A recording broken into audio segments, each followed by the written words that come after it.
Everyone is probably just going to say that this is a hot take, but I don't care about Firecracker's story or that she got unalived in The Boys Season 5, Episode 5. Her unaliving itself was executed with perfect poetic justice.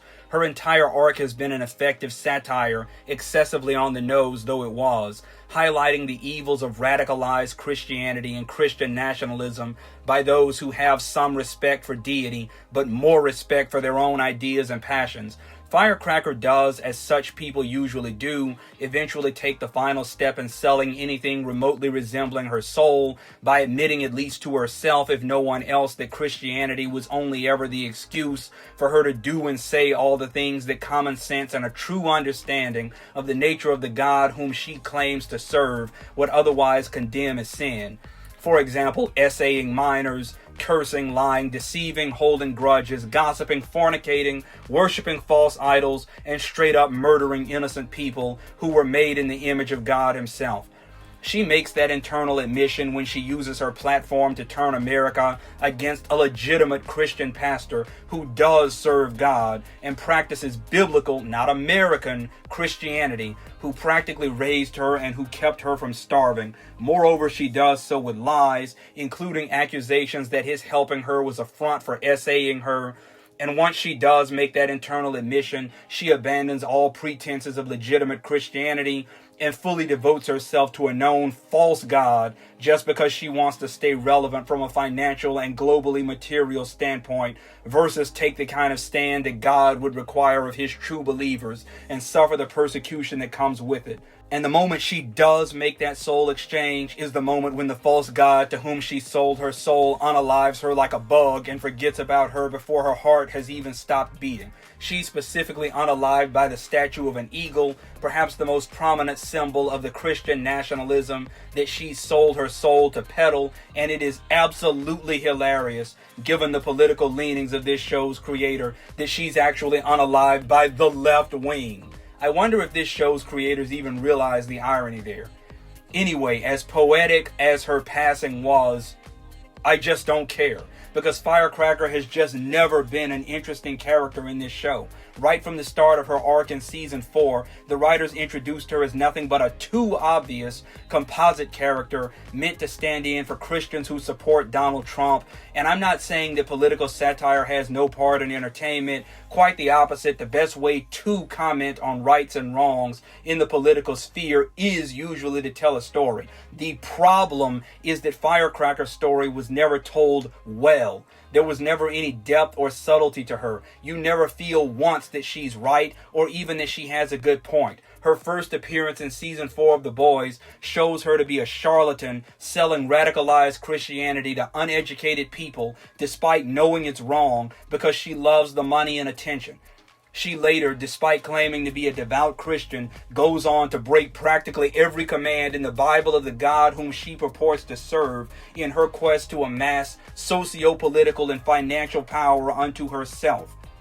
She is given a thin backstory wherein Starlight sort of started her down her current path by arrogantly traumatizing her at a key point in her early childhood, but that is not sufficient characterization and does not justify how far Firecracker takes both her rivalry with Starlight and the things she does to get back what she believes Starlight stole from her. For example, the movies The Incredibles and Black Panther did an infinitely better job with doing that sort of hero or hero's family traumatizes child who becomes villain plotline. And those movies did do a better job because the villains were given better characterization and better stories and more interesting in-game plans, as well as logic that most viewers can agree actually does hit close to home on some level, but also because those villains never cease to be true to who they were. Syndrome, for instance, remains from the moment he appears in his villainous costume for the first time in The Incredibles, the ultimate toxic fan and a jealous man-child who never got over being slighted by his hero. Killmonger, for instance, remains from the moment that he first appears on screen the ultimate radical who blames the world for his childhood trauma and wants to hurt others the way that he and his ancestors have been hurt.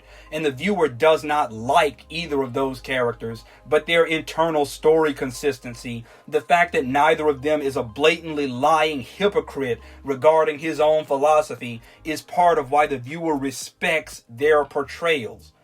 Besides all that, the worst and most annoying cinematic sin that The Boys Season 5 commits with Firecracker is using one of the last 8 episodes of its final season as a backstory / perspective episode for Firecracker and having her unaliving come at the end of that episode. It's already a rather cheap, rather lazy, rather telegraphy, rather CW cinematic tactic to do a backstory episode for a character to drum up fast viewer sympathy for that character before unaliving that character at the end of the episode. And I already did not really care about Firecracker before the boys deployed that cheap trick with her for the reasons I mentioned earlier. But add to it the fact that the boys' writers did this in episode 5 of 8 in its very last season. Firecracker was already a weak and one-note character who didn't even deserve a backstory episode. But even if she did, this was absolutely the wrong time to give her one.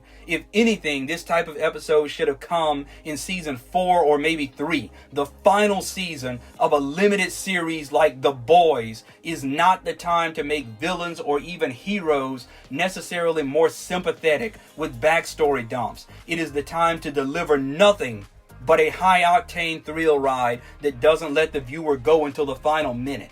Add to it the fact that Firecracker's story doesn't even really make her more sympathetic so much as it makes her a hypocritical coward who betrays her genuinely Christian father figure and mentor in order to worship and sell her soul to a false god in exchange for just another minute of relevance before poetically paying the ultimate price. And I truly do not care that Firecracker was unalived or about her story at all. At any rate, though, that's just my opinion. Let me know yours. I know that several people who watched Season 5, Episode 5 apparently love the way that it handled Firecracker overall. I just didn't.